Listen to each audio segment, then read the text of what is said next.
So malam ni pun kita akan bersama dengan salah seorang daripada superhero kita. Kifi kenal tak Encik Hafiz Hugh?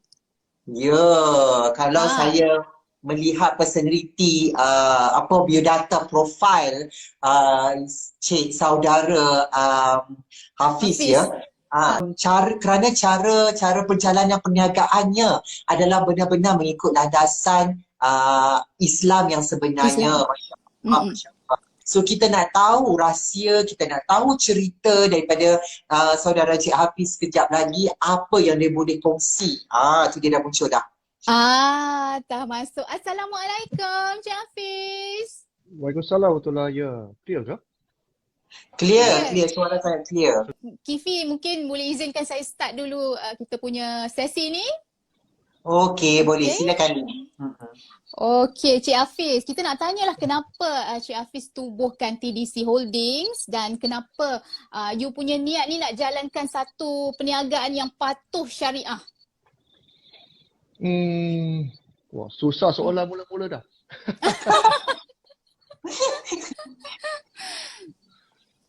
Tak adalah. Basically, TDC Holding ditubuhkan atas tujuan untuk kita memasarkan produk kesihatan. Of course, setiap orang menubuhkan perniagaan untuk untung. Jadi kalau kita belajar pun macam saya diri saya pun belajar dalam business. Dan saya ada master dalam business administration. Memang kalau destinasi keusahawanan tu adalah untuk maximize profit kan. Iaitu memaksimumkan keuntungan para pemegang saham.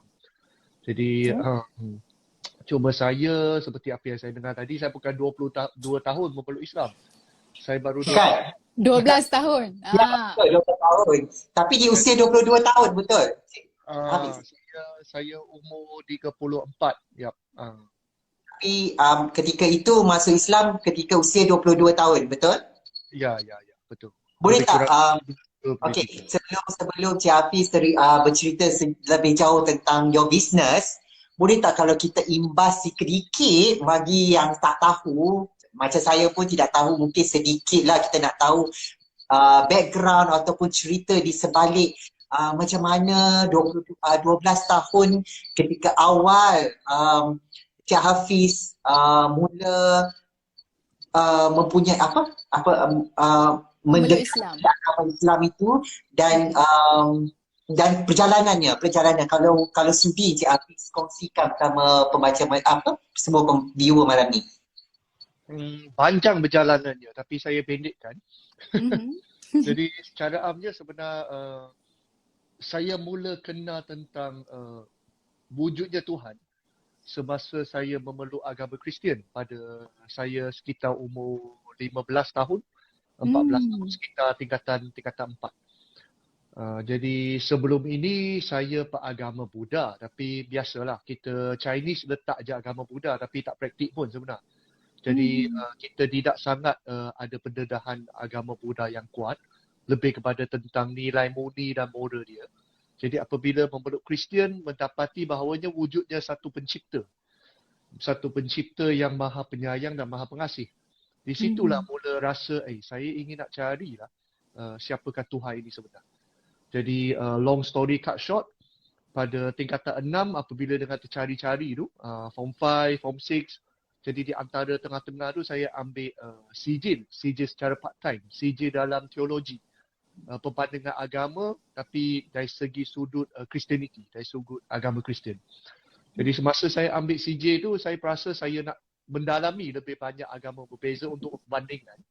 Dan sebenarnya CJ tu untuk qualify saya untuk jadi seorang pastor jugalah. Seorang berdakwah Kristian. Jadi di situlah pada tingkatan 6 ada seorang kawan berikan saya satu terjemah Quran. Tapi masa itu dia tak bagi tahu saya itu ada terjemah Quran. Dia sengaja koyakkan muka surat depan dengan belakang, grocery semua dia koyakkan. Jadi masuk-masuk sudah terjemahan Al-Fatihah dalam bahasa Inggeris. Jadi satu buku tu tak ada satu patah bahasa Arab kecuali muka surat depan. Yang ada ukiran corak yang warna bulat tu. Jadi sebenarnya selepas itu baru saya tahu itu sebenarnya adalah terjemahan Quran versi bahasa Inggeris oleh Yusuf Ali. Jadi saya ingat Yusuf Ali ni nama orang penulis yang penulis buku ni. Dan kemudian saya baca buku ni masa itu, tangkapan saya selepas saya membaca buku ni, saya cakap dengan diri saya seperti seseorang dengan bercakap dengan saya. Jadi adakah orang ini adalah Yusuf Ali ataupun siapa? Sebab orang yang cakap ini is somebody yang very powerful dan saya nak cari siapa yang tengah bercakap dengan saya. Jadi di situlah mula pendedahan pencarian saya tentang Islam. Di situlah yang betul-betul saya mula, dan pada tingkatan 6 seterusnya saya dapat tawaran universiti. Kali pertama saya menjejak kaki ke negeri Kelantan. Tak benar pergi negeri Kelantan. Saya lahir di Ipoh, Perak. Saya selalu pergi KL, pergi Penang, pergi tempat lain, tapi tak benar sekali pergi ke Pantai Timur. Lebih-lebih lagi Kelantan. Jadi stereotip dan prasangka tu ada sebab kita fikir orang Kelantan duduk atas pokok barangkali kan. Lepas tu situ sangat kuat agama, jadi situ sangat Taliban lah masa itu. Sangat Taliban, sangat komunis, sangat teroris. Jadi bila pergi dengan mindset macam tu, jadi memang takut lah. Dan mungkin sebab itu aturan Allah Subhanahu Wa Taala, saya dikirim, dihantar juga oleh universiti kerajaan untuk pergi belajar degree sampai master di Universiti Malaysia Kelantan. Satu degree yang digelar oleh orang Islam sebagai Serambi Mekah. Saya nampak penuh dengan masjid, penuh dengan surau. Saya tak nak cakap yang negatif lah. Yang positifnya nampaknya orang yang mengamal tu bagus, orang tak putus masuk ke masjid. Di situ mungkin memberikan saya satu pandangan pada sudut yang berbeza berbanding dengan apa yang saya lihat di Ipoh. Maaflah bagi orang Ipoh sebab saya masa itu saya tak pergi masjid di Ipoh kan. Saya pergi masjid masa di Kelantan. Jadi apa yang saya nampak di Ipoh biasa prasangka orang bukan Islam, khususnya Chinese. Kalau cakap je anak luar nikah, buang anak di surau, buang anak di hospital, buang anak merata, penagih, mak rempit, meragut. Memang kalau naik surat khabar Cina, naik surat khabar Inggeris, naik surat khabar Melayu, memang orang Melayu ranking orang Islam dalam Perak. Jadi benda tu memberikan satu stereotip kepada Cina-Cina bahawanya tak bagus Islam ni. Masa itulah fikiran dia. Tapi bila pergi Kelantan, kita nampak dari sudut yang berbeza. Sebab UMK masa itu hanya lebih kurang 500 meter, kurang dari 1 km lah daripada masjid. Jadi apa yang kita nampak di situ berbeza. Ada sudut pandang yang berbeza.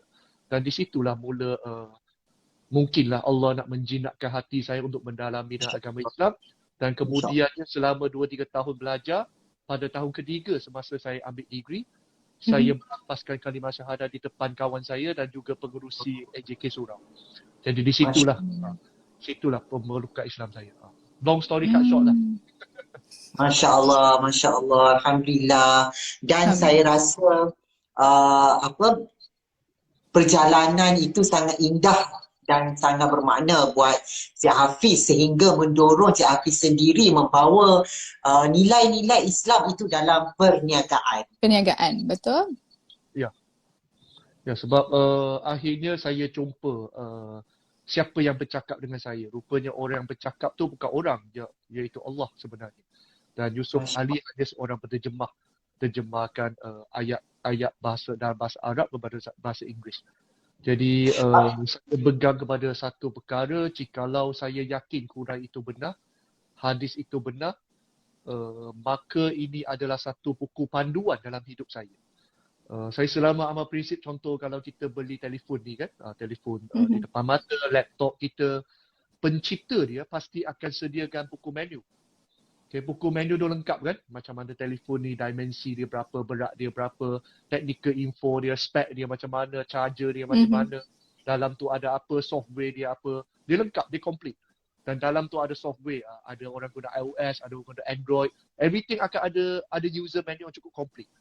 Jikalau ini hanya pencipta makhluk ni buat akan ada user manual complete, apatah lagi pencipta kita, iaitu Allah. Jadi saya yakin dalam Quran dan hadis ada everything. User manual cukup complete. Bukan sekadar mengajar dengan macam mana nak solat. Bukan sekadar macam mana nak amal ibadah. Tetapi juga mengajar macam mana nak makan, macam mana nak tidur, macam mana pergi dandas. Termasuk macam mana nak dan di situlah sangat komplit. Di situlah kenapa balik kepada soalan yang tadi tu, kenapa memerlukan satu pematuhan syariah dalam perniagaan. Sebenarnya dia bukan pematuhan syariah, tetapi dia sebenarnya hanya rujuk kepada buku panduan yang sudah Allah berikan kepada kita dan lakukan seperti apa yang menu book suruh. Dan banyak kita sebenarnya, kita manusia yang lalai, setiap kali contoh macam TV rosak, tekan-tekan remote tak boleh buka TV. Kerja kita bukan cari buku manual, kita pergi ketuk dia, betul tak? Kita pergi ketuk kita punya remote, ketuk-ketuk, cabut wayar, sambung balik kan, goyang-goyang dia, jadi, okey. Jadi itu sikap kita layan barang. Sama juga, kita hanya bila ada masalah betul-betul tak boleh solve lah, dah ketuk lah, dah tukar wayar lah, tukar plug lah, tak boleh solve, baru kita teringat, yalah ada menu book kan, kita cuba baca menu book. Jadi itulah manusia, sama juga dalam hidup kita. Bila kita ada masalah, baru kita cari Quran, baru cari Allah, baru cari hadis.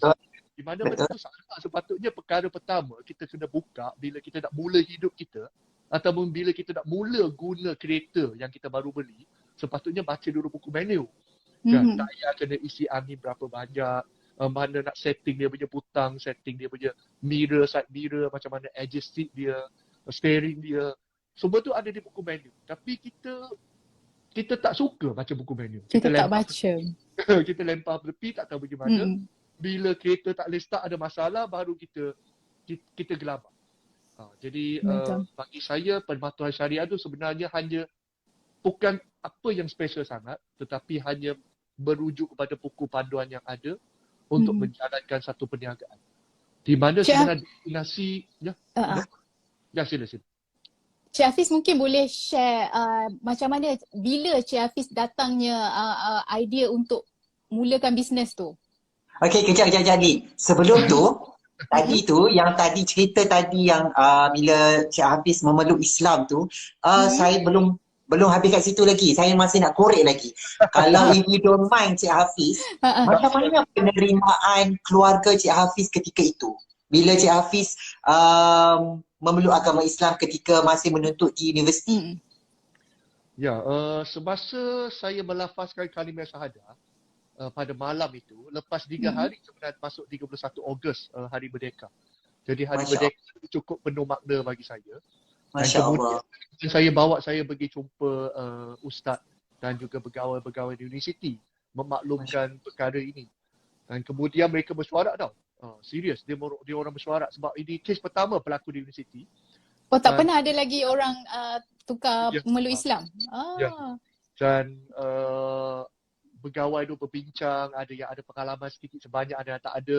Last kali mereka come to a conclusion sebab Kelantan masa itu diperintah oleh Parti Agama Islam, PAS.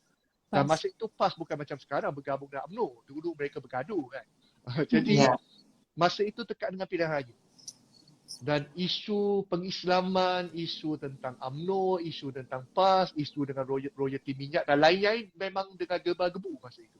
Ada orang tuntutan royalti Kelantan lah, macam-macam aktiviti kan, gerakan itu ini. Tengah panas lah waktu tu. Tengah panas. Jadi mereka risau jikalau pendedahan pengislaman saya ini dikeluarkan, akan dijadikan politik. Sebab saya datang dari Perak. Perak masa itu bukan PAS punya. PAS betul. Kelantan jadi dia akan jadi isu. Aku takut dipolitikkan dan saya akan jadi bangsa politik. Sebab saya masa tu masih seorang mahasiswa. Jadi memang untuk lakukan secara senyap-senyap, tidak didedahkan. Jadi boleh kata masa itu di peringkat pengurusan mereka tak sampai 20 orang yang tahu. Malah di kalangan saya, dalam rakan sekelas saya pun rasa dalam 5-6 orang yang tahu. Dan semua orang diminta untuk rahsiakan pengislaman saya. Jadi kita pergi daftar hampir lepas 4-5 bulan baru tahu kena daftar dekat Majlis Agama Islam. Jadi saya lewat daftar. Saya daftar bulan Januari. Saya memeluk Islam bulan Ogos tapi daftar bulan Januari tahun depan. Setahun kemudian baru tahu kena daftar. Sebab mereka rahsiakan, jadi tidak ada rujukan sebab pakar-pakar rahsiakan. Sehingga mereka tahu rupa-rupa kena daftar Islam. Kalau tidak nanti mati, orang tak tahu awak dah Islam. Benda macam tu lah. Jadi mereka baca artikel macam tu, baru mereka bawa saya pergi mendaftarkan agama saya di Majlis Agama Istiadat Negeri Kelantan. Dan kemudian dapatlah semua tu kad Islam apa semua tu.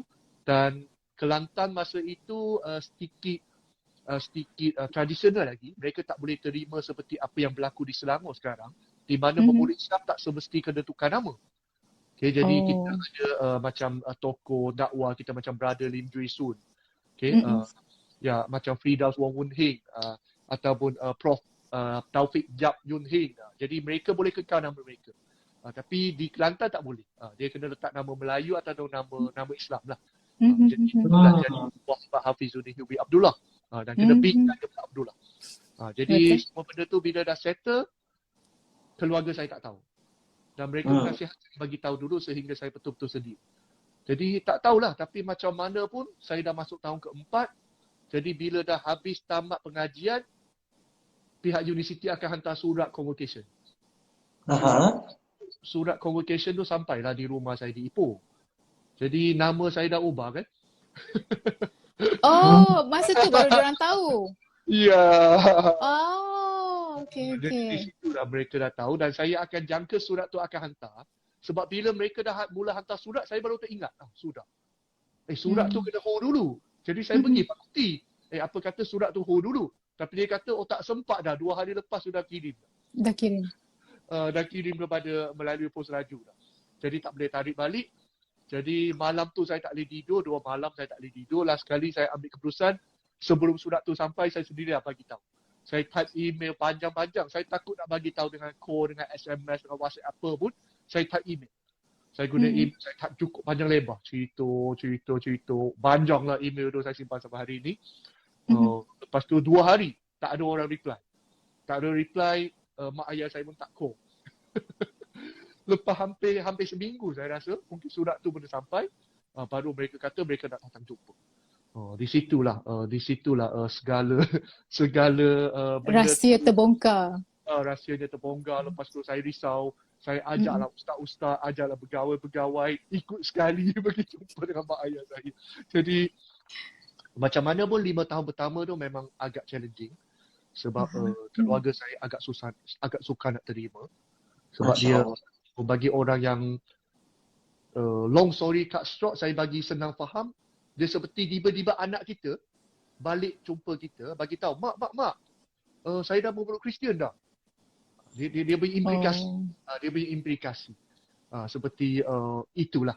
Kalau bagi orang nak faham perasaan seorang ibu, perasaan keluarga, macam mana ni? Kita orang Islam, tiba-tiba ada seorang anak berpeluk Kristian, nauzubillah. Apa yang berlaku ni? Raya nanti macam mana ni? Dia pakai salib dah ni. Dia akan macam-macam datang kan. So benda yang sama berlaku pada saya apabila mereka mengetahui keislaman saya. Dan memang 5 tahun pertama agak teruk. Dan itu juga menjadi salah satu faktor lah kenapa saya perlu peniaga untuk menambung pendidikan, saya punya pelajaran, saya punya hidup. Dan selepas setahun dah berpemuda Islam, saya berkahwin kan. Jadi itu semualah perlu diri saya untuk kuat, untuk terus lanjutkan kehidupan sebab saya tak boleh kantung keluarga saya punya sumber ekonomi. Saya sambung belajar master dan lain-lain. Masya Allah. Nama Hafiz tu daripada siapa? Memang Hafiz Siapa yang pilih? Siapa yang pilih ke apa tu? Masa itu ada macam-macam cadangan daripada kawan-kawan yang rapat lah. Dan antara nama dia orang suggest adalah di bawah ni adalah Hafizuddin. So saya fikir sebab Hafiz ni adalah pelindung kan, pelindung agama. Jadi benda ini agak sinonim lah dengan niat, dengan fikiran saya. So saya pilih lah nama ini. Tu yang jadi. Masya Allah. Masya Allah. Lee, boleh tanya soalan balik tadi? Teruskan. Sebenarnya masa interview Cik Hafiz dulu, Cik Hafiz ada cerita yang sebenarnya permulaan membuka bisnes tu sebab waktu tu nak membantu ibu kan, Cik Hafiz kan? Ya. Nak membantu ibu. Jadi mungkin Cik Hafiz boleh recall balik story tu yang mana Cik Hafiz start buka bisnes kerana nak tolong family. Ya, itu juga salah satu faktor lah sebab saya sebenarnya tidak dilahirkan seperti orang biasa lah. Saya dilahirkan di rumah setingkat. Dan yalah biasalah non-Muslim, mereka tidak kisah pasal hubungan semua itu. Jadi saya dilahirkan dengan tanpa mak ayah saya betul-betul kahwin. Mereka kahwin lari lah, pendek kata. Jadi saya dilahirkan dalam keadaan rumah setinggan, kahwin lari dengan dalam keadaan yang betul-betul mak ayah saya tidak ada wang. Dan kemudian of course hidup kita semakin bagus, mak ayah, tatuk nenek pun mula boleh terima. Hidup semakin okey, tapi naik turun. Ayah saya berbisnes, naik turun, jadi macam roller coaster. Jadi bila keadaan baik, sangat baiklah, macam ala-ala kayangan. Tapi bila tak baik, dia boleh jadi macam dekat dengan pengemis. So naik turun tu tinggi sangat. Jadi mak saya terpaksa kerja juga. Dia terpaksa buat 2-3 kerja. Jadi mak saya awal-awal lagi lah dah ikut saranan YB Ahmad Maslan, buat 3-4 kerja satu hari. Pagi dia bekerja di Taska. Jadi petang dia kena jahit kasut. Malam dia hikam itu bag. Jadi saya dari kecil lagi saya melihat mak saya susah dan saya pun tolong lah. Saya pun tolong, jadi saya sejak daripada tingkatan 3, tingkatan 4 sudah buat part time. Pergi kerja kilang, pergi tolong susun kuih, macam-macam lah. Jadi promoter, pergi ke kedai makan jadi waiter, basuh pinggan, angkat order. Jadi pada kecil lagi, jadi ada sekali dulu lah memberikan saya satu impak cukup besar. Sekitar tu masa saya tingkatan 4, tingkatan 5, saya tak berapa ingat. Masa tu saya balik rumah. Saya sampai rumah dan saya tahu masa itu rumah itu sudah refinance. Jadi duit tak ada. Jadi keluarga saya, mak ayah saya refinancekan rumah itu untuk dapatkan duit dan kereta pun sudah dijual. Jadi ketika itu memang sangat kritikal kewangan. Memang ambang muflis kot mungkin. Saya tak pasti masa itu. Sebab masa tu saya tak tanya banyak sangat. Tapi saya tahulah benda-benda ni sebab mak ayah dulu cakap tu saya dengar lah. Jadi yalah, umur dah form 4 kan. Faham-faham lah sikit-sikit pun. Jadi bila petang tu habis sekolah saya balik, mak saya bagi tahu saya hari ini dia masak nasi ayam, nasi sup ayam. Okay, tak ada sayur sebab tak sempat beli. Dia kata sibuk. Tapi bila lepas masak dia perasan ayam tu tak berapa elok, jadi dia buang lah ayam tu, dia cakap. Jadi saya pun tengoklah sup itu sup kosong. Jadi nasi putih, sup kosong. Saya tahu sebenarnya mak saya tipu saya. Sebab bila saya rasa sup tu, saya boleh tahu itu sebenarnya adalah perisa Maggi. Perisa ayam. Jadi sebab dia menipu saya pun menipu dia lah. Jadi saya habiskan nasi tu bagaikan memang nasi sup ayam yang paling sedap di dunia lah. Yalah, Tapi bagus. masa itu saya dengan adik perempuan saya sedar sebenarnya keluarga kita sangat kritikal dan masa tu saya terlintas kalau boleh saya tidak mahu ibu saya hidup dalam keadaan macam ni lagi. Lebih-lebih lagi kemudian saya mengetahui bahawanya dia tak makan lagi sebenarnya pun petang. Masya Allah. Untuk biar anak-anak boleh makan dulu. Jadi semua benda tu memberikan saya satu dorongan di mana saya kena kuat dan saya kena biar mak saya hidup senang.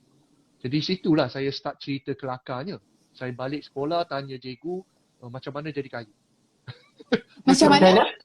Macam mana nak jadi kaya? Macam mana nak dapat duit banyak?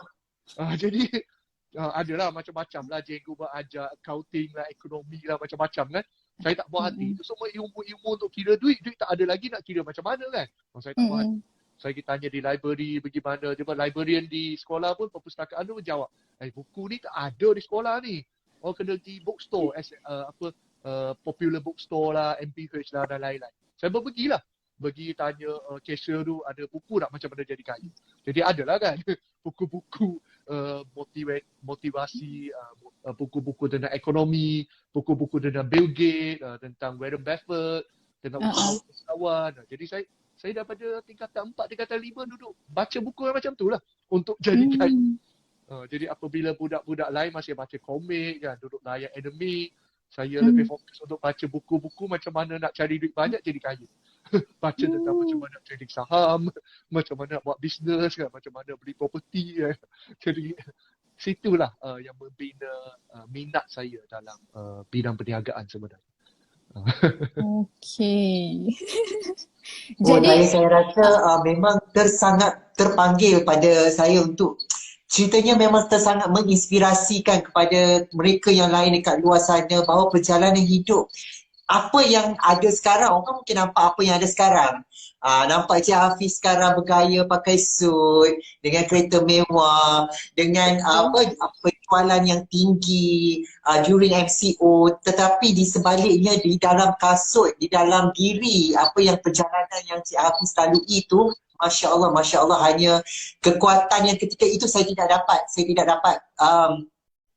imagine macam mana. Tapi saya sangat tersentuh dan ini adalah di antara cerita-cerita ataupun lelaki-lelaki inspirasi yang sepatutnya kita memang selayaknya kita iktirafkan sebagai nona superhero tahun 2021-2022. Terima kasih Cik Hafiz kerana sudi berkongsi cerita pengalaman itu yang saya rasa sangat bernilai. Thank you so much.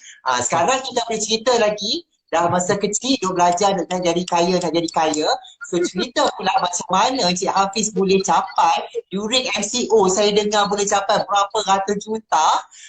Berganda-ganda orang MCO, ekonomi tengah macam ni, ada yang hilang pekerjaan, ada yang masalah perniagaan, tapi Gulung Cik tikar. Hafiz mampu mencapai berapa pencapaian yang terbaik dalam perniagaan. Boleh Cik Hafiz kongsikan pencapaian terbaik itu, macam mana boleh capai tu? Jadi seperti apa yang saya mula-mula cerita tadi, bila kita baca tentang usahawan adalah untuk memaksimumkan keuntungan pemegang-pemegang saham. Jadi selepas saya bermula Islam, saya lihat balik definisi ini, ada orang kata mungkin kena ubah definisi. Tapi bagi pandangan peribadi saya akan kekalkan definisi yang sama. Sebab itu adalah definisi sebuah bisnes, iaitu untuk mencari keuntungan maksimum untuk semua pemegang-pemegang saham dalam syarikat. Tetapi definisi saya ubah sikit, di mana adalah untuk mencari keuntungan maksimum di dunia dan akhirat bagi pemegang-pemegang saham akhirat kita yang bersama. Jadi saya fokus di benda itu sejak saya mula perniagaan.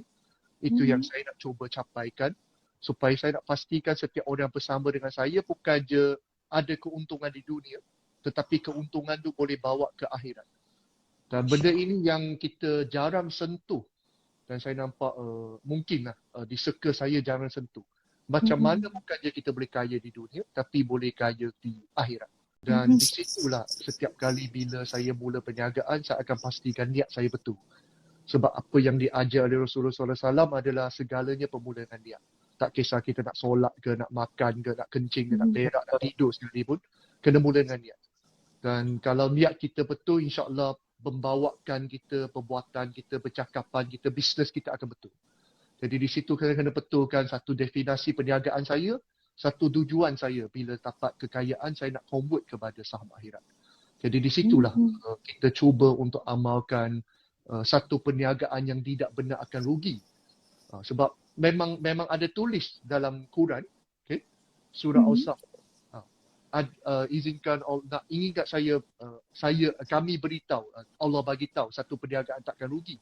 Okay? Senang je satu perniagaan takkan rugi adalah apa? Satu, kita menjaga solat, satu, kita baca kitab Allah, satu, kita sedekah secara terang-terangan ataupun sembunyi-sembunyi.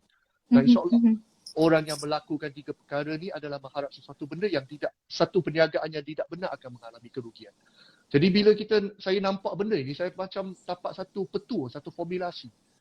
Jadi kita usahalah. Kita usaha amalkan solat, apa yang diperintahkan Allah. Kita usaha amalkan pembacaan pengajian kitab Allah sedikit sebanyak, walaupun lidah saya pelak, lidah Cina kan. Lidah pelak, tapi kita terus lakukan, terus cuba baca. Dan kemudian setiap kali ada sedikit je keuntungan, kita terus lakukan sedekah. Kita terus lakukan sedekah. Jadi bagi saya mungkin ramai orang nampak benda ini macam tak logik. Sebab banyak ajaran dalam Islam sebenarnya tak logik. Contoh, jadi kaya kena sedekah. Pelik. Sepatutnya nak jadi kaya kena simpan duit kalau ikut ajaran di dunia ni. Simpan duit, kena invest, biar duit lahir kan. Kena ketekut, kalau boleh tipu orang, rompak bank baru cepat kaya. Macam tu lah. Beli judi di kenting kan. Tapi ajaran Islam, hukum menu ni bagi tahu kena sedekah. Jadi banyak ajaran dalam Islam nampak tak logik tapi logik. Antara benda yang lari topik sikit, antara soalan yang biasa saya tanya adalah bila solat, saya mula-mula belajar solat, ambil wuduk.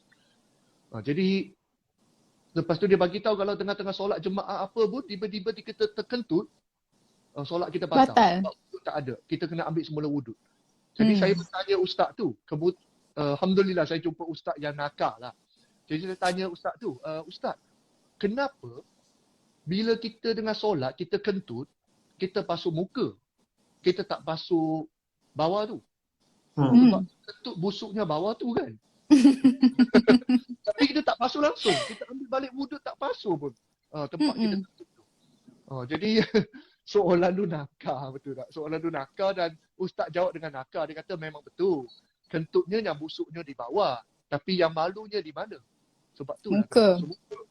Oh, faham. Jadi benda tu tak logik tapi logik lah. Itu yang kadang-kadang ajaran Islam. Dan begitu juga dengan ajaran didikan sedekah. Benda tu tak nampak tapi sebab itu janji Allah. Satu perniagaan takkan rugi. InsyaAllah. Dan benda itu saya mengamalkan daripada kecil. Daripada saya mula berislam sampai ke hari ini. Dan Masya Allah. macam 2 tahun ini, kenapa sales kita booming, dari segi akademi kita ada banyak jawapan. Tapi dari segi spiritual, dari segi benda yang God tak nampak, saya nampak mungkin sebab sumbangan dari segi tunai, tenaga, masa besar-besaran di kalangan TDC dalam jalan kebajikan, dalam tabung COVID, dalam tabung mangsa banjir yang terkini. Jadi 2 tahun ni saja sumbangan kita sudah melebihi 12 juta ringgit Malaysia cash. Wow, 12 juta untuk sedekah. Ya, jadi mungkin sebab itu kita mengejar satu perniagaan takkan rugi. Masya Allah. Telah memberikan satu perniagaan yang memberikan keuntungan kita. Dan kita menjadikan sebagai satu amanah dan satu wadah untuk tukar currency di dunia ini bersama-sama semua pengedar kita kepada currency yang boleh digunakan akhirat. Masya Allah. Ini ada yang komen kat sini ya, Puan Mariam, dia kata terima kasih Cik Hafiz kerana dengan bantu Cik Hafiz terima kasih mak saya pergi umrah sekarang semua jemaah dari TDC. Syukur alhamdulillah. Masya Allah, Masya Allah. Itulah 3 orang dengan menunaikan umrah di bawah. Berapa orang? Oh, 33 orang. 33 orang. Masya Allah. Patutlah murah rezeki, alhamdulillah. Walaupun sekarang Mekah mungkin akan ditutup untuk sementara ya. Ya, itu dah last batch. lagi. Itu last Mereka batch akan kot. balik 9 Januari insyaAllah. Oh, okey. Jadi mungkin Cik Hafiz boleh cerita sikit tentang, boleh kongsi dengan kita punya, mungkin ada yang menonton ni pun menjalankan bisnes. Macam mana Cik Hafiz memastikan bisnes tu dia mengikut landasan, ada melantik apa-apa pegawai ke ataupun macam mana cara dia? Kadang-kadang kan Cik Hafiz, soalan Lin tu, kadang-kadang pada awal permulaan perniagaan dah betul dah mengikut landasan. Tiba-tiba bila dah kaya, bila dah naik sikit dia tergelincir. Dia mencur sasaran dia lari. Betul. Tu macam mana tu Cik Hafiz? Pandangan Cik Hafiz. Ya, kadang-kadang ujian dan cabaran tu tidak begitu besar untuk orang yang tak ada duit ataupun orang miskin ataupun orang tak cukup kaya. Sebab contoh macam bagi orang miskin dia nak kembali kepada Allah senang sebab dia tak ada apa-apa. Betul. Ujian tu datang apabila dia ada segala-galanya ataupun mula ada apa-apa. Betul. Jadi, adalah sangat penting sebab kenapa Islam mengajar kita nak buat apa kena berguru. Nak belajar ilmu kena berguru. Dan kita solat kalau boleh kena berjemaah. Sebab di dalam jemaah, dalam berguru, dalam belajar ilmu dengan orang lebih alim, situlah menjadikan satu bimbingan dan satu teguran kepada kita. Sebab tu kenapa pentingnya apabila TDC mula di landasan peningkatan, terus kita ada buat pelantikan penasihat syariah. Malah sekarang ada pegawai eksekutif syariah di dalam pejabat kita. Dan mula tahun ni kita separate keluar satu department dan kita direct liaise dengan SIRIM untuk uruskan MS, satu pensijilan MS ataupun ISO dalam syariah based quality management. Jadi kita syarikat kita baru ISO 9001, MS 2014 dan sekian. Jadi semua pengiktirafan, semua audit ini adalah untuk memastikan perniagaan kita jalankan berlandas kepada syariah. Dan bagi saya, ini hanya satu pihak ketiga punya audit, tapi pematuhan syariah yang pertama sepatutnya pemula berdiri saya lah sebagai seorang ketua syarikat. Jadi itulah, diri saya pun kena berguru dengan ramai orang supaya memastikan diri saya ni betul. Diri saya ni betul. Ini yang susah sebenarnya. Diri yang betul itu yang susah. Sebab kalau diri kita tak betul, macam mana kita nak betulkan orang kan? Betul. Semuanya bermula daripada pemimpin. Yang tu kata kesima sangat. Itulah saya pun rasa macam baru nak pergi melihat cermin, nak mencari cermin untuk melihat balik kekurangan diri ya of course kita banyak kekurangan diri dan bila berbicara hari ini dengan Cik Hafiz sikit sebanyak telah membuka banyak lubang-lubang yang perlu kita tampung. Kita tampung dalam kehidupan kita ni. Ada lagi soalan ni? Soalan Ada. cepu mas. So, Bagilah soalan cepu mas. cepu mas sangat. Oh, kita nak tanyalah kat sini, Cik Hafiz kan nak menjalankan bisnes yang patuh syariah. Jadi siapa agaknya yang menjadi inspirasi ataupun idola bisnes Cik Hafiz ni? Sebenarnya jawapan tu agak nyata lah. Kalau kita follow Quran dengan Sunnah, semestinya kita punya mentor yang paling bagus adalah Rasulullah SAW, Nabi Muhammad kita. Dan seterusnya sahabat dan juga para Nabi dan Rasul. Sebab kalau ikutkan Muhammad Abdullah ni, SAW, dilahirkan buta huruf. Dan dia anak yatim. Tapi orang ini juga diangkat menjadi seorang maksum. Seorang ketua pemimpin tentera Islam, seorang pemimpin negara, malah seorang manusia yang akan mengubah nasib berbilion-bilion ummah yang kemudian dan sama-sama bersujud pada satu arah yang sama. Jadi orang ini yang begitu hebat, Allah tak letak dia berjawatan seorang cikgu, tak meletakkan dia berjawatan seorang pegawai, tapi Allah letak dia sebagai seorang peniaga. Kan dia dilahirkan, dibesarkan dalam keluarga yang peniaga. Malah umur 12, 13 sudah dia mengikuti pok saudara dia untuk belajar peniaga. Malah sikap peniaga dia yang amanah, yang fatona dan diberikan gelar Al-Amin. Dan kemudian tertarik seorang janda yang kaya untuk melantik dia menjadi CEO syarikat dia.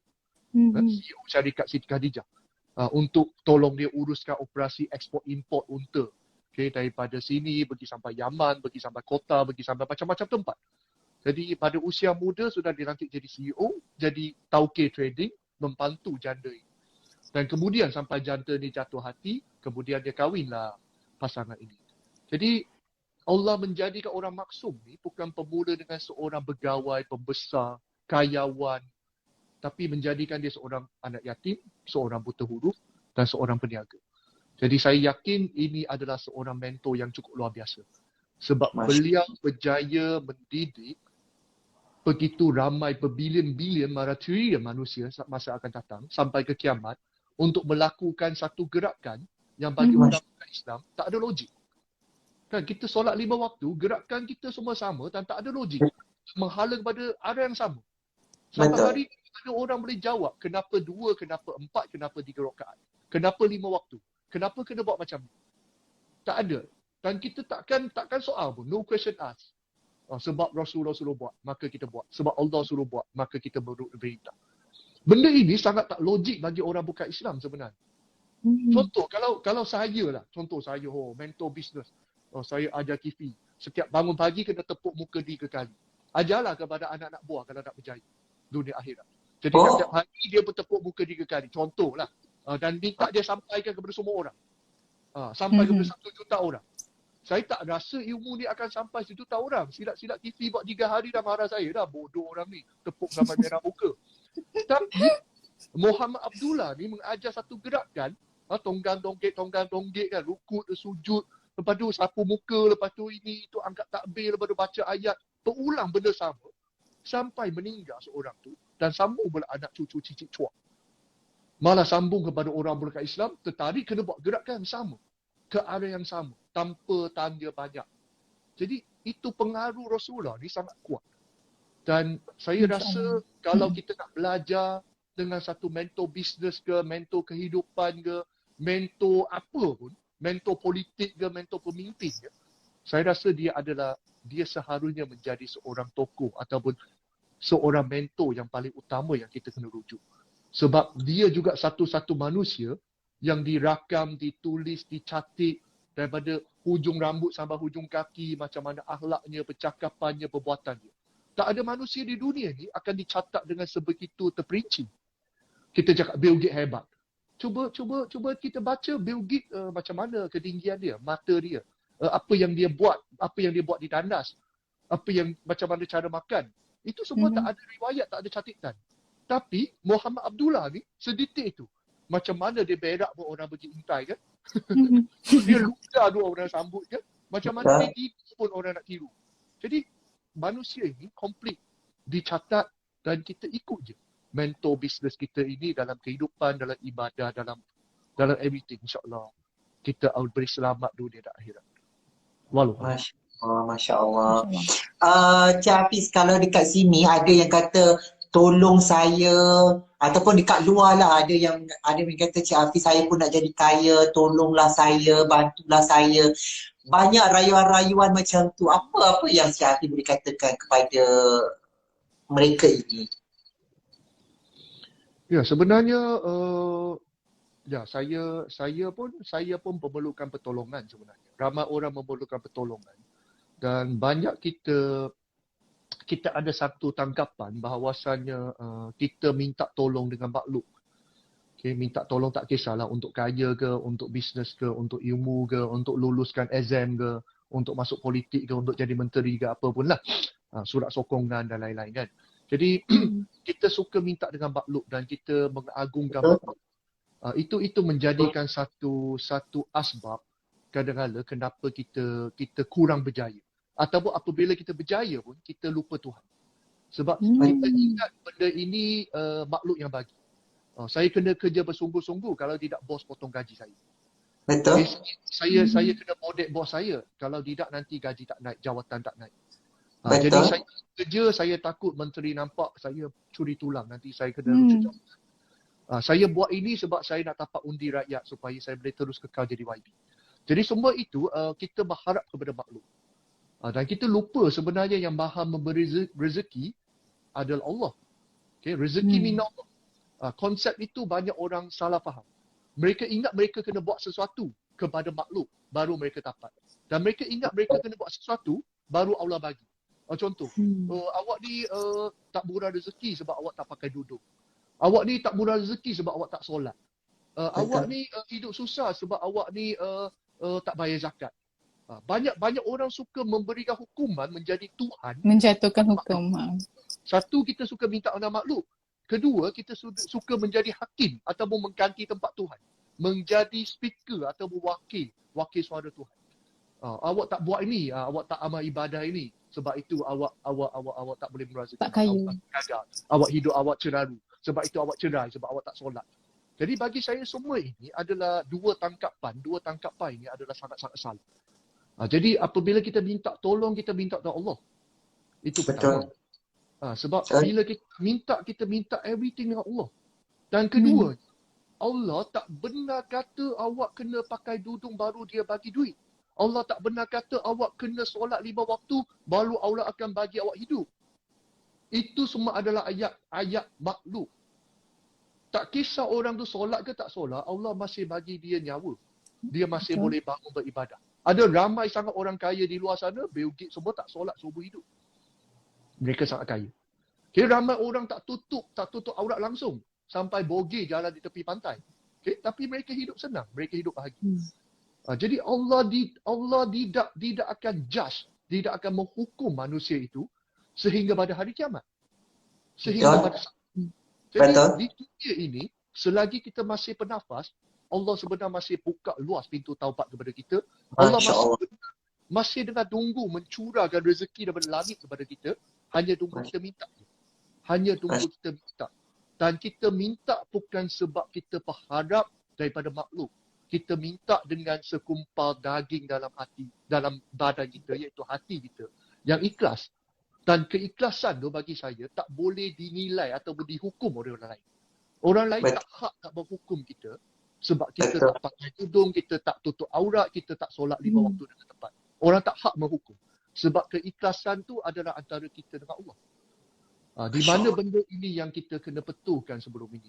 Minta maaf kalau kata-kata saya ni buat banyak ustaz-ustazah atau buat apa-apa orang yang tersinggung.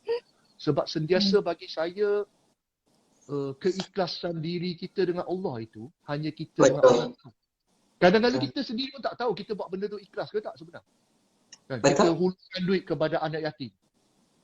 Terlintas sedikit riak di hati kita. Hebat saya. Kita sudah tak ikhlas. Jadi sekecil macam tu, Diri kita punya keikhlasan, kita pun tak tahu. Jadi apa Masya dah Allah. lagi kita nak pergi hukum orang lain. Jadi Allah tak benar ajar kita hukum orang lain sebab Allah sendiri pun tak benar hukum kita di dunia. Jadi itu benda yang kita kena jelas di sini. Kita kena betulkan dulu tangkapan kita. Sebab kenapa saya masukkan minta panduan dengan menghukum orang? Sebab ramai orang yang susah, mereka menghukum orang yang kaya. Dia nampak Betul. orang kaya, mesti dia naik Alphard mesti rasuah punya. Dia kaya raya mesti ada kabel. Dia tengok dia belanja pergi Switzerland membazil. Dia makan dekat hotel mewah-mewah, tengok ini kuku nikmat. Lebih baik pergi bagi zakat. Dia naik kereta Ferrari. Lebih baik guna duit tu untuk bagi kepada masjid. So kita suka menghukum. Bukan je orang yang alim menghukum orang kurang alim. Tapi orang yang tak alim hukum orang yang tak kaya. Tapi sama juga orang yang tak kaya pun menghukum orang yang kaya. Semua tangkapan tu membuat hati kita rosak. Apabila hati kita rosak, kita terhijablah doa kita. Sebab hati kita tak bersih. Sebab itu kenapa Rasulullah SAW sendiri pun dilahir dengan maksum, dilindungi macam mana pun, tetap Allah hantar malaikat untuk basuhkan hati dia, betul tak? Jadi semaksum macam tu punya manusia pun kena basuh hati, apa dah lagi kita yang penuh dengan dosa. Jadi cukup dengan kita lihat daripada sekumpar daging dalam hati kita, kita bersihkan hati kita, adakah kita ikhlas meminta tolong dengan Allah sebelum kita meminta tolong dengan makhluk. Bagi saya itu yang kita kena check dulu. Adakah kita betul minta dengan pencipta kita dengan seikhlas hati. Dan keikhlasan tu tak ada siapa boleh judge. Betul hari ini solat saya tak sempurna tapi saya ikhlas. Sebab keikhlasan bukan bergantung pada amal ibadah. Saya bagi satu contoh, kisah seorang yang nama dia Bilal bin Rabah. Dia seorang hamba, dia buta huruf, dia tak pandai baca Quran, dia tak pandai baca Quran sampai mati pun. Apa yang dia pandai apabila dia diseksa, apabila dia berisytiharkan diri dia seorang Muslim, dia diseksa oleh majikan dia sebab dia seorang hamba. Apa yang dia pandai hanya jerit ahad. Itu Allah pun tak pandai nak cerita masa itu. Dan nama dia, Bilal ini, akan ada di setiap masjid sampai ke kiamat. Sebab apa? Sebab dia hanya pandai satu, iaitu azan. Rasulullah mengenankan cadangan dia untuk melafazkan satu benda yang namakan azan untuk panggil orang datang solat. Dan itu je yang dia tahu. Sampai mati dia tahu benda tu je. Sebab dia buta huruf. Dia macam mana nak baca Quran, macam mana nak amal benda lain. Itu je amalan dia. Tetapi dia satu-satu sahabat yang sampai kiamat, setiap masjid, setiap surau, tak kisah besar ke kecil, akan mengingati nama dia. Akan ada satu jawatan yang menggunakan nama dia sampai kiamat. Iaitu Bilal. Tok Bilal. Bukan Tok Abu Bakar, Tok Umar, Tok Ali. Tapi Tok Bilal. Jadi Tok Bilal. itu nak menandakan Allah mengangkat derajat seseorang bukan melihat macam mana dia kaya, macam mana dia amal ibadat, macam mana hebat ilmu dia, macam mana tinggi derajat dia. Seorang hamba sahaya, seorang buta huruf, seorang tak tahu apa pun dalam agama, dia ikhlas melafazkan azan bagi orang solat. Itu Allah akan mengangkat derajat. Jadi bagi saya, mintalah seikhlas dengan Allah Subhanahu Wa Taala, sebab kalau Bilal bin Rabah, seorang kulit hitam Afrika, Allah masih angkat derajat dia daripada sahabat, daripada seorang hamba sahaya jadi seorang sahabat Rasulullah yang begitu mulia. Siapa apa dah lagi kita yang bukan lahir sebagai hamba, bukan lahir sebagai seorang yang Afrika Selatan yang betul-betul miskin. Jadi insya-Allah rezeki min Allah. Wallahu a'lam. Allahu alam. Okey. Kita nak kembali kepada story bisnes sikit lagi. Sebenarnya untuk pengetahuan, tahun 2020 ni macam Kifi ada cakap tadi, kalau kebanyakan bisnes lain dia merudum, tapi untuk TDC Holdings pula mereka berjaya meningkatkan jualan 3 kali ganda ya Cik Hafiz? Ya, kita 2019 jualan kita 33 juta ringgit Malaysia. Wow, 3. Dan 2020 kita berjaya memecah 100 juta ringgit Malaysia. Dan tahun kita masih kekal 100 lebih juta. Ya, tahun lepas. Lepas tu dengannya memang Cik Hafiz seorang yang dermawan dan banyak memberikan bantuan untuk frontliners dan juga mereka yang mangsa COVID-19 kan. Cik Hafiz mungkin boleh share sikit dengan kita apa jenis-jenis bantuan yang diberikan dulu. Setakat ni kita adalah menyumbang untuk perbaikian, perbaik pulih masjid dan juga masjid-masjid yang baru dibuat, lebih kurang 45 buah masjid dan surau. Ada di Kelantan, ada di Penang, ada di Kedah. Boleh kata ada di merata-rata lah, malah sampai Sabah Sarawak. Masya Dan Allah. kita juga sepanjang pandemik COVID-19, kita banyak bekerjasama dengan Mercy Malaysia. Okay, salah satu Oh, NGO international. betul. Uruskan untuk wakaf dan infak mesin ventilator ataupun mesin pembantuan pernafasan. Okay, Ventilator. untuk orang guna di ICU bagi pesakit-pesakit COVID, khususnya yang ada di Hospital Kota Kinabalu di Sabah dan juga Hospital Okey. Sungai Buloh. Dan kita juga ada memberikan bantuan makanan keperluan hidup bagi keluarga-keluarga yang kehilangan ahli keluarga sebab COVID-19, COVID. yang ketua keluarga mereka meninggal dunia dan lain-lain. Mhm, Dari mhm, segi banjir juga baru ni kita menyalurkan hampir RM1.5 juta mhm, kepada NGO-NGO yang ada di Pahang, ada di Johor, ada di Shah mhm. Alam, ada di Kelantan dan terkini ada di Johor lah. Ada di Johor, ada di Penang baru ni dan awal-awalnya ada di Raut dan lain-lain. Jadi itu antara sumbangan-sumbangan yang signifikan lah. Kita juga bersama dengan beberapa yayasan dan NGO untuk memberikan korban, raya haji korban yang percuma kepada orang-orang yang berada di Afrika sebab mereka Okey. satu tahun baru makan sekali daging, iaitu masa hari raya haji. So Masya kita Hmm. korbankan di sana, jadi daging tu akan diagihkan kepada golongan-golongan Afrika Muslim yang sangat-sangat doif dan miskin di sana. Jadi ini antara aktiviti-aktiviti kita. Selain tu dari segi akademis sikit, mungkin dia akan menyumbang juga kepada hospital USM ataupun beberapa lagi hospital untuk penyelidikan mereka dari segi untuk membeli alat-alat X-ray, membeli alat-alat tentang tulang, penyelidikan research daripada profesor-profesor mereka untuk temukan cara-cara untuk kaedah yang lebih efektif untuk mengubati pesakit-pesakit kanser dan lain-lain. Ya, ini antaranya lah. So jumlahnya lebih kurang 12 juta lebih 12 tahun. juta. Ya. Sangat-sangat banyak ya. Okey, Cik Hafiz, sebelum kita berakhir, kita mungkin nak tanya sikit nak apa berakhir agaknya. Doktor? Kita tak sedar dah sejam dah kita bersiaran ni, Fi. Oh, Kita nak tanyalah juga apa agaknya harapan Cik Hafiz untuk tahun baru 2022. Yalah, untuk ramai orang, agak ramai juga mereka bertahun baru dengan main air kolam. Ya. betul. Main Air dengan banjir. dan kerja mereka memang gotong royong di rumah. Jadi keadaan tu agak tenat. Dan lebih-lebih tenat lagi dengan kos taraf hidup yang semakin tinggi kan. Jadi Betul. banyak sangat benda negatif dalam tahun baru ini. Pada akhir Betul. tahun banyak Setuju. sangat benda-benda negatif dan kemungkinan harga barang pun akan terus meningkat. Terus naik. Betul. Dan ramai orang masih dalam kesan pandemik lagi dengan hilang kerja, dengan tak cukup gaji, dengan hilang ahli keluarga tetapi kena hit pula oleh banjir, kena hit pula oleh harga barangan naik Betul. dan kena hit pula dengan perasaan kecewa dengan pemimpin kita kan. Ada ramai orang kata kan, okay, kita main air banjir, dia pergi main air Saudi kan. Contohlah kan. Contoh, bukan negara ni. Negara luar. Jadi Itu tak termasuk lagi dengan dugaan-dugaan suami cari lagi satu cawangan. itu kira isu kecil lah tu sebab kaitan dengan 2-3 orang tu lah.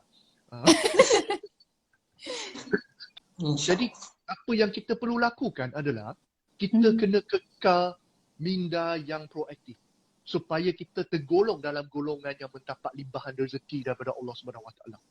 Jadi itu yang kita kena fight. Bukan kita kena mengeluh, kita kena merugut, kita marah Najib, kita marah Hadi Awang, kita marah Anwar Ibrahim, kita marah Mahathir, kita marah mak ayah kita, malah kita marah Tuhan. Bukan. Sepatutnya kita kena pastikan rezeki dari Sunnatullah ini turun, kita tergolong dengan golongan yang dapat limpahan rezeki Nabi. Sebab rezeki tetap akan diturunkan tak henti setiap hari. Jadi adakah kita terkumpul dalam golongan itu? Adakah kita masih dapat bangun dengan sihat, tak kena COVID-19? Alhamdulillah, itu satu rezeki. Adakah bila kita bangun masih nampak pasangan kita di sebelah kita, tidak ada bercerai cari 2-3 macam yang kes tu? Adakah kita masih berbahagia, kita masih ada mak ayah di mana orang lain dah kehilangan? Jadi semua itu rezeki apabila kita senaraikan, sebenarnya apa yang kita dapat lebih banyak daripada apa yang kita hilang. Dan apabila kita ada niat yang begitu, kita ada senarai yang begitu, ada checklist yang begitu, insya-Allah kita akan lafazkan alhamdulillah. Dan apabila kita bersyukur, Allah akan memberi. Itu gak satu ayat Quran. Jikalau seorang itu bersyukur, berterima kasih kepada Tuhan, Allah akan bagi lagi. Tapi bagi siapa yang kufur, sesungguhnya azab dia sangat seksa. So kita jangan tergolong dalam golongan yang kufur tu sebab ayat Quran itu benar. Siapa di sini yang Islam sepatutnya percaya ayat Quran itu benar. Allah dah bagi tahu dah, kalau kufur awak merugut, awak cakap benda negatif, awak marah semua orang termasuk Allah, maka azab seksa Allah sangat-sangat dahsyat. Jadi kita jadi kumpulan yang bersyukur. Selalu kita lafazkan alhamdulillah, ya Allah, tengok orang lain banjir, saya tak banjir, alhamdulillah. Ya Allah, saya banjir, tapi orang lain banjir sampai kena hanyut, sampai lemas, sampai mati sekeluarga, tapi saya masih hidup lagi. Kita sentiasa bersyukur. Ya Allah, kaki saya walaupun tak berapa sihat, tapi saya ada kaki. Ya Allah, bersyukur. Saya masih boleh naik motor, walaupun orang lain nak kereta, saya masih ada motor. Alhamdulillah juga kerana dengan itu kita dapat bertemu, saya dapat berjumpa Cik Hafiz. Kita dapat bersiaran pada malam ini di alam maya dan saya rasa perkongsian Cik Hafiz dalam perjalanan kisahnya memeluk agama Islam, perjalanan perniagaannya dengan mengikut landas Islam dan cara Cik Hafiz, bukan cara lah maksudnya bagaimana Cik Hafiz berjihad dalam perniagaan dengan membuat banyak kebajikan, charity, bantuan yang diberikan. Masya Allah saya rasa perkongsian Cik Hafiz sedikit sebanyak dapat memberi inspirasi kepada viewer kita pada malam ini. Terima kasih Cik Hafiz, terima kasih, Masya Allah, thank you so much. Alhamdulillah untuk pertemuan kali ini dan kita akan jumpa di malam Nona Super Award 2022 pada 12 hari bulan 1 2022 secara live di mana Lid? Kita ada di YouTube, Facebook dan Instagram live Majalah Nona. So jangan lupa kita temu janji kita hari tu. Sikit Cik Hafiz, alunan kata-kata terakhir sikit kepada semua follower yang untuk penutup live kita malam ni. Ya, sedikit lah. Itulah kita tahun 2022, macam mana pun kita kena teruskan hidup. Ya, tak kisah sesusah mana pun kita kena teruskan hidup. Jadi kita nak teruskan hidup dengan penuh semangat ataupun kita nak teruskan hidup dengan penuh sengsara, pilihan tu di tangan kita sebenarnya.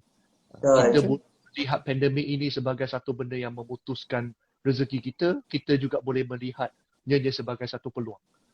Jadi sebenarnya apabila para sahabat melihat perjanjian Hudaibiyah yang ditementari oleh Rasulullah sebagai satu benda yang mematikan dakwah Islamiah, tapi Rasulullah menampak sebagai satu peluang untuk mengembangkan dakwah Islamiah. Jadi satu benda ada two side of the coin. Jadi atas macam mana kita menilai, dan bagi saya seharusnya kalau kita nak teruskan hidup dengan ceria, dengan gembira, kita kena lihat setiap satu ujian itu sebagai satu peluang. Sebab ujian itu yang akan membentukkan kekuatan, kebijaksanaan, kemampuan dan mengorek potensi diri kita. Ya, insya-Allah sama-sama usaha. Keep fighting. Keep fighting. Baik, terima kasih banyak-banyak untuk Cik Hafiz yang juga merupakan salah seorang penerima Nona Superhero Award. Saya mewakili Majalah Nona nak ucapkan terima kasih banyak-banyak dan selamat tahun baru. Happy New Year. Happy New Year. Assalamualaikum. Assalamualaikum Cik Hafiz. Kifi.